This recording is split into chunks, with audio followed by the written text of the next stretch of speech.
हमारे घर के पास एक 60 साल का बाबा अपनी जवान बेटी के साथ एक किराए के मकान में रहता था। उसकी बीवी फौत हो गई थी और उसका कोई बेटा भी नहीं था। बाबा जी की बेटी बहुत खूबसूरत थी। उसकी शादी की उम्र हो गई थी। जो कोई भी उस लड़की का रिश्ता मांगने जाता तो बाबा जी उसे धक्के देकर घर से निकाल देता।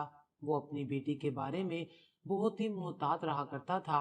कभी भी उसने घर के दरवाजे को खुला नहीं छोड़ा था। मैं भी अक्सर उन बाप बेटी को देखती तो मेरा दिल चाहता कि मैं जाकर उसकी बेटी से बातचीत करूं। एक दिन मैंने अपनी अम्मी से कहा, अम्मी, मुझे लगता है कि जाकर साथ वाली कोमल से मिलना पड़ेगा।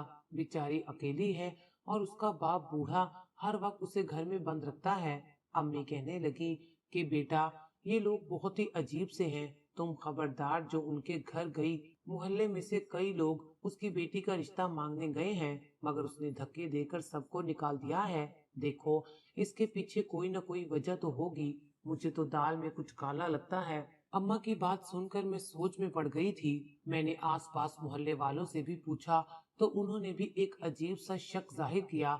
एक आंटी तो कहने लगी, मुझे लगता है कि ये बाप बेटी नहीं है, बल्कि कोई और बात है। ये आदमी अपनी बेटी से किसी को मिलने भी नहीं देता है। मैं आंटी की बात सुनकर परेशान हो गई थी। अगर ये आदमी अपनी बेटी से किसी को मिलने नहीं देता तो क्या पता इसके पीछे कोई गहरी कहानी, कोई गहरी वजह होगी। मेरी बात सुनकर वो आंटी हवा में हाथ लहराते हुए बोली, अरे बेटा, कोई वजह नहीं होगी, बस आजकल का जमाना ही खराब है। तुम भी इन लोगों से दूर रहो। अब मेरे जहन में तजस्सुस पहले से ज्यादा बढ़ चुका था। मैं किसी सूरत भी इस मामले को यूं ही जाने नहीं देना चाहती थी। एक दिन जब मैं उस घर के दरवाजे के आगे से गुजरने लगी तो मुझे अंदर से रोने की आवाजें आने लगी। रोने की आवाज सुनकर मैं दरवाजे के पास ही खड़ी हो गई। मैंने कान लगाकर सुनने की कोशिश की तो एक लड़की ज़ारो कतार रो रही थी। मैंने घर के दरवाजे पर दस्तक दी। घर का दरवाजा खुला तो सामने वही बाबा जी खड़े थे। उनके चेहरे पर गुस्सा था। क्या बात है लड़की? मैंने कहा, अंकल माफ कीजिएगा, लेकिन आपके घर से किसी के रोने की आवाज आ रही थी, इसलिए मैं परेशान हो गई। मुझे लगा शायद मुझे मदद करनी चाहिए। अरे किसकी मदद बेटा, मुझे तुम्हारी मदद की जरूरत नहीं है। तुम हमारे मामलात से दूर रहो तो बेहतर होगा। अंकल ने खरी खरी सुनाकर दरवाजा मेरे मुंह पर बंद कर दिया। मैं हैरानो परेशान सोचने लगी कि कितना ही बदतमीज और बद इखलाक शख्स है। मैंने घर जाकर ये बात अपनी अम्मी को बताई तो अम्मी मुझ पर गुस्सा करने लगी और कहने लगी, मैं आज तुम्हारे अब्बा को ये बात बताऊंगी कि तुम बिला वजह की हमदर्दियां जताने के लिए पड़ोस में पहुंच गई थी। तुम उनकी क्या मदद कर सकती हो? मैं ये बातें सुनकर खामोश तो हो गई थी, लेकिन मैंने सोच लिया कि मैं उस लड़की से दोस्ती करके रहूंगी जो उस घर में अपने बाप के साथ अकेली रहती है। क्या पता मैं उसकी जिंदगी में कोई बेहतरी ला सकूं। एक दिन मैं अपनी सहेली मिसबा के घर गई, जिसका घर उसी मोहल्ले के अंदर था। मैंने मिसबा से कहा कि हम छत पर चलते हैं, क्योंकि उस बूढ़े का घर मिसबा के घर के साथ जुड़ा हुआ था। उसके घर का सहन हमें छत से नजर आ रहा था। मैं ये देखकर खुश हो गई।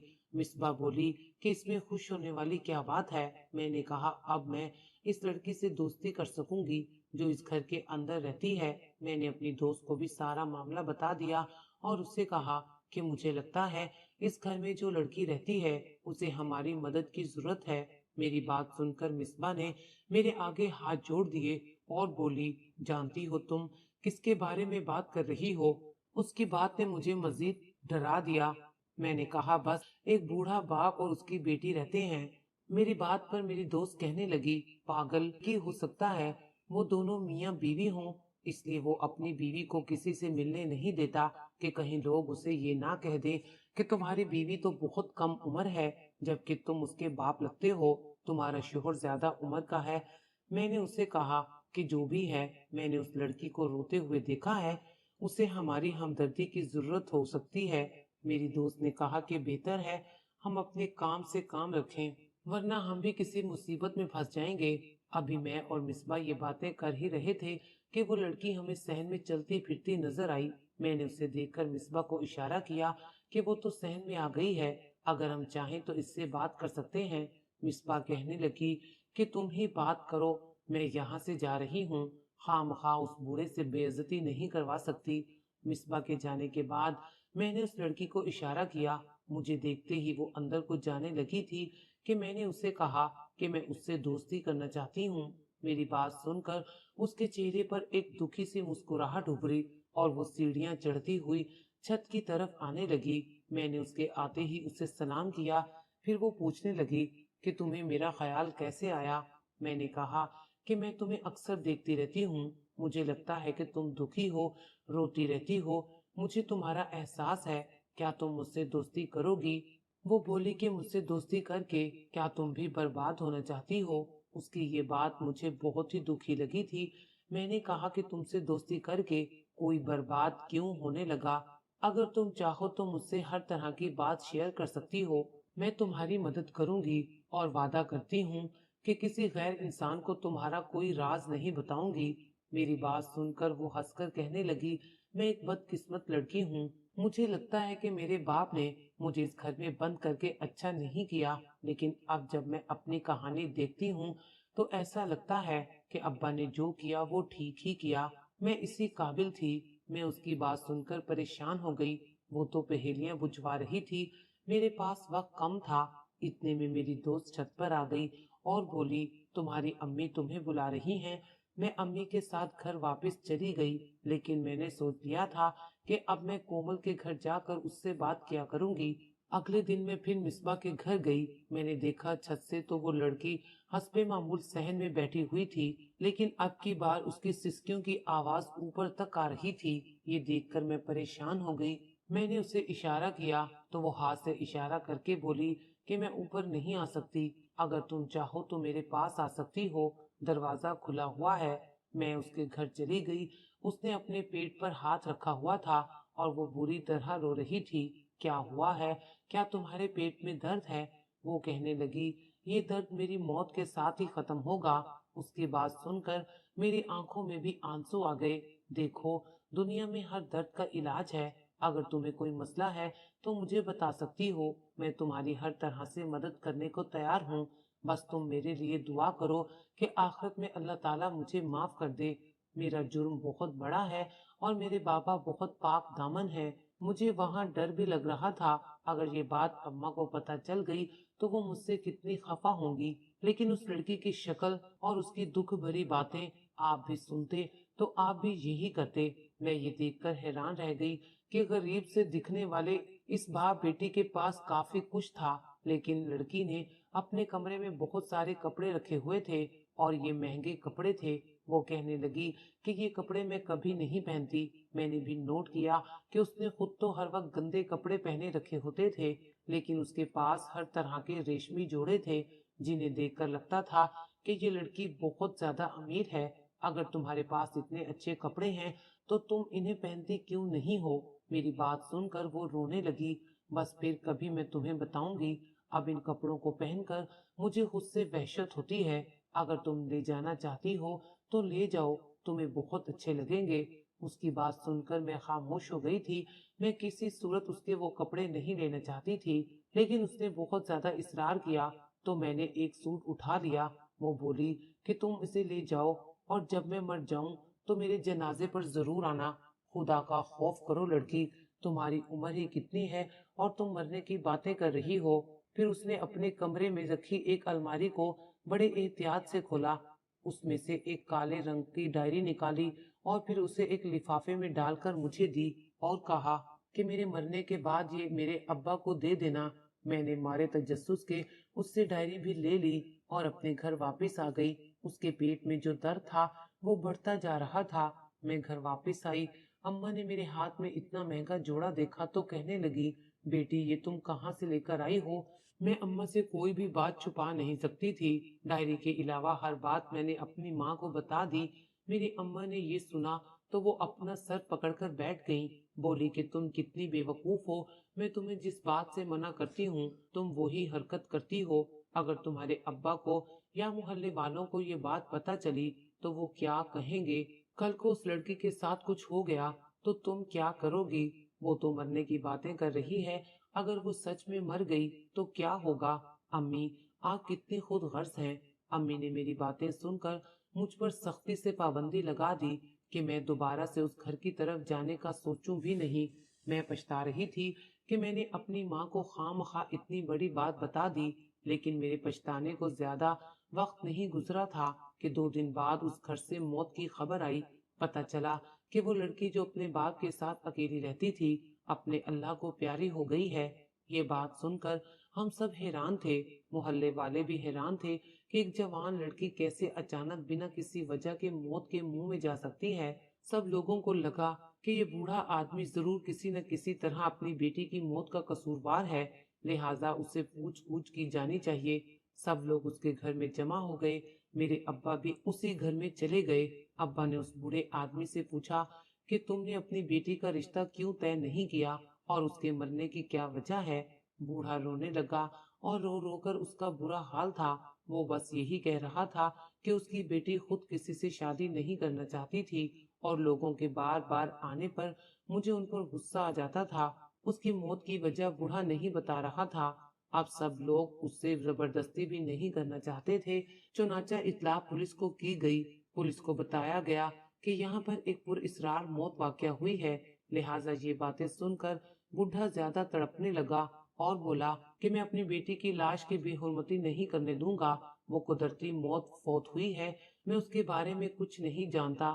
کافی عرصے سے وہ پریشان تھی، مجھے کیا پتا کہ اس کی پریشانی کیا تھی۔ میں نے اس سے بہت بار پوچھا، ڈاکٹر کے پاس بھی لے کر گیا تھا۔ میں آپ کو رپورٹ دکھانے کے لیے بھی تیار ہوں، لیکن خدا کے لیے میری بیٹی کو تھانے اور کچہری وغیرہ کا حصہ مت بنائیں۔ ابا نے بوڑھے سے کہا کہ آپ کی بیٹی کی لاش کا پوسٹ مارٹم ہوگا اور اس کی تفتیش کی جائے گی کہ اس کی موت کیسے واقع ہوئی۔ کوئی بھی ایسا کام نہیں ہوگا جس سے آپ کی بیٹی کی لاش کی بے حرمتی ہوگی۔ اگر آپ کو لگتا ہے کہ آپ بے قصور ہیں تو ہو سکتا ہے کوئی اور اس کی موت کی وجہ بنا ہو، لیکن بنا تحقیق کے اپنی بیٹی کو دفنانے کا مطلب یہ ہے کہ آپ اسے انصاف سے محروم کر رہے ہیں۔ یہ اس کا حق ہے۔ سارے محلے والوں کی باتیں سننے کے بعد بوڑھا ان کے آگے ہاتھ جوڑنے لگا، لیکن کسی نے بھی اس کی بات پر یقین نہیں کیا، کیونکہ سب کو شک تھا کہ وہ زیادہ منتیں بھی اس لیے کر رہا ہے کیونکہ موت میں خود اس کا ہاتھ ہے۔ بالآخر پوسٹ مارٹم کے لیے لاش کو تھانے سے ہسپتال پہنچایا گیا۔ پوسٹ مارٹم کے دوران خدا جانے کیا ہوا کہ جب بوڑھا گھر آیا تو وہ بہت مطمئن بھی تھا اور حیران بھی تھا۔ اس کے آنسو اب خاموش ہو چکے تھے، لیکن کسی کو یہ پتا نہیں تھا کہ پوسٹ مارٹم کی رپورٹ کیا آئی ہے۔ پولیس والوں نے بڈھے کو بے قصور کہہ کر اسے چھوڑ دیا تھا اور میرے ابا نے بھی کہا کہ بوڑھا بے قصور ہے، اس نے اپنی بیٹی کو نہیں مارا تھا۔ لیکن ہم اندر کی کہانی جاننا چاہتے تھے کہ آخر اس لڑکی کے ساتھ ہوا کیا ہے۔ میں نے یہ سوچا کہ بوڑھے سے جا کر خود پوچھا جائے، لیکن اماں نے مجھے سختی سے منع کر رکھا تھا، سو میں یہ بات اپنے منہ پر نہیں لائی۔ مگر کچھ دن کے بعد میں نے سوچا کہ وہ ڈائری جو میں نے اس لڑکی سے لی تھی اور اس نے مجھ سے یہی بات کی تھی کہ جب میں مر جاؤں تو یہ لفافہ جس میں ڈائری ہے اسے میرے بوڑھے باپ کو دے دینا۔ سوچا کہ کیوں نہ جا کر اسے دے آؤں، یہ اس کی امانت ہے، اگر میں چاہوں تو خود بھی پڑھ سکتی ہوں، لیکن یہ اس کی امانت ہے، مجھے اسے کھول کر نہیں پڑھنا چاہیے بلکہ جا کر اس بوڑھے کو دے دینی چاہیے۔ وہی ایک لمحہ تھا جس میں نے یہ فیصلہ کیا کہ میں جا کر وہ ڈائری لوٹا آؤں گی، مگر جیسے ہی میں نے بوڑھے کے گھر کے دروازے کی طرف دیکھا، وہاں ایک بڑا سا تالا لگا ہوا تھا۔ میں نے آس پاس لوگوں سے پوچھا تو پتا چلا کہ یہ مکان بوڑھے نے کرائے پر لیا ہوا تھا اور اب وہ اپنا سارا سامان لے کر یہاں سے چلا گیا ہے۔ اس نے سڑک کی دوسری طرف جو علاقہ لگتا ہے وہاں پر اپنا ایک بڑا سا گھر خریدا ہے اور اپنا کاروبار شروع کر لیا ہے۔ وہ اپنی زندگی میں آگے بڑھ چکا ہے۔ مجھے بڑی حیرت ہوئی کہ آخر بیٹی کی موت نے بوڑھے باپ کو کیسے امیر بنا دیا تھا۔ وہ باپ جو پہلے اس غریب محلے میں کرائے کے مکان میں رہتا تھا، وہ ایک دکان پر مزدوری کا کام کرتا تھا، اب ایسی کون سی گدڑ سنگی اس کے ہاتھ لگ گئی ہے کہ وہ بیٹی کی موت کے بعد اپنا گھر اور اپنا کاروبار شروع کر بیٹھا ہے۔ میں نے سوچا کہ وہ ڈائری کھول کر میں خود ہی پڑھ لیتی ہوں۔ اس بوڑھے کو کہاں پر ڈھونڈوں گی؟ اسے پڑھنے سے مجھے ساری حقیقت معلوم ہو جائے گی، پھر اگر کبھی وہ ملا تو میں ڈائری اسے دے دوں گی۔ جب میں نے اس لفافے سے ڈائری نکال کر پڑھنا شروع کی تو میرے ہوش اڑ گئے۔ اس نے جو باتیں لکھی تھی وہ بڑی ہی عجیب و غریب تھیں۔ بوڑھے کی بیٹی نے آنسوں سے بھری ہوئی تحریر لکھی تھی، ابا جان مجھے معاف کر دینا، میں نے جو بھی کیا اس میں غلطی میری ہی تھی۔ اس گناہ کے بعد میں آپ کے سامنے سر اٹھانے کے قابل نہیں رہی تھی۔ آپ کی تربیت کا کوئی قصور نہیں تھا۔ ماں کے مرنے کے بعد آپ نے مجھے ماں کی کوئی کمی نہیں ہونے دی تھی۔ مجھے ایک لڑکے مزمل سے پیار ہو گیا تھا۔ اگر میں اس کی باتوں میں نہ آتی اور اس دن اتنا بڑا قدم نہ اٹھاتی تو وہ مجھے کبھی بھی اپنے گھر لے کر نہ جاتا۔ مزمل ایک بہت ہی امیر باپ کا بیٹا تھا۔ میں اس کی بڑی سی گاڑی اور اس کا بنگلہ دیکھ کر پاگل ہو گئی تھی۔ مجھے لگا کہ وہ سچ میں مجھ سے محبت کرتا ہے اور مجھ سے ہی شادی کرے گا، مگر وہ تو مجھے اپنے مقصد کے لیے استعمال کر رہا تھا۔ میں مزمل کو کسی مسیحا سے کم نہیں مانتی تھی، مگر وہ مسیحا نہیں، وہ تو بھیڑیا نکلا تھا۔ میں ایک غریب باپ کی بیٹی تھی۔ میں جب اس کے بڑے سے گھر میں داخل ہوئی تو اس نے مجھ سے یہی وعدہ کیا تھا کہ وہ مجھے اس گھر کی بہو بنائے گا، مجھے اس گھر کی شہزادی بنا کر رکھے گا۔ لیکن وہاں جا کر مجھے پتا چلا کہ وہ تو میری عزت لوٹنے کے لیے مجھے یہاں لایا ہے۔ میں اکیلی لڑکی کچھ نہیں کر سکی تھی۔ میری چیخوں کی آواز کسی نے نہیں سنی تھی۔ اب میرے پاس کچھ نہیں بچا تھا۔ جب مزمل اپنے مقصد میں کامیاب ہو گیا تو اس نے میرے سامنے ایک ہیرے کی چین پھینک دی اور کہا کہ یہ تمہارا گفٹ ہے۔ میں نے یہی سن رکھا تھا کہ ہیرا نگلنے سے انسان کی موت واقع ہو جاتی ہے۔ میں اب مرنا چاہتی تھی، میں زندہ نہیں رہنا چاہتی تھی، اس لیے میں وہ ہیرے کی چین نگل گئی۔ مجھے کچھ سمجھ نہیں آیا کہ وہ چین کیسے میرے حلق سے نیچے اتر گئی، مگر میری موت واقع نہیں ہوئی۔ مزمل نے مجھے تھوڑی دیر اس کمرے میں رکھا اور پھر مجھے میرے گھر چھوڑ دیا۔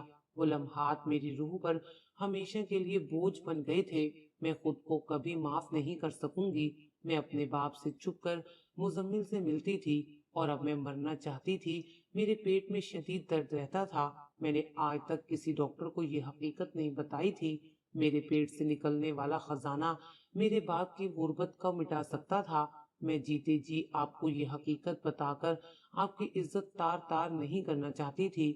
مجھ میں اتنا حوصلہ نہیں ہے میرے پیارے ابا، اب تو میں مر گئی ہوں، خدا کے لیے مجھے معاف کر دینا۔ آپ کی پیاری بیٹی کومل۔ اس لڑکی کی غم اور دکھ کا اندازہ مجھے ہو چکا تھا۔ باپ بیٹی کی عزت پر آنچ نہ آنے کے لیے پوری دنیا سے لڑتا ہے، اور وہی بیٹی اگر اپنے باپ کی عزت چند لمحوں اور چند میٹھی باتوں کے آگے گوا دے تو اس سے بدقسمت کون ہوگا۔ خدا کے لیے جو لڑکیاں میری یہ کہانی سن رہی ہیں تو اس سے سبق حاصل کریں اور مجھے بتائیں کہ مجھے وہ ڈائری کومل کے باپ کو دینی چاہیے یا نہیں۔ اگر میں انہیں یہ ڈائری دے دوں تو وہ اسے پڑھ کر جیتے جی مر جائیں گے۔ میں بہت پریشان ہوں، مجھے جواب ضرور دیجیے گا۔ میں آپ کے جواب کی منتظر رہوں گی۔ اگر آپ کو ہماری یہ ویڈیو اچھی لگی ہو تو اسے لائک کریں، شیئر کریں اور مزید اچھی ویڈیوز دیکھنے کے لیے ہمارا چینل سبسکرائب کریں۔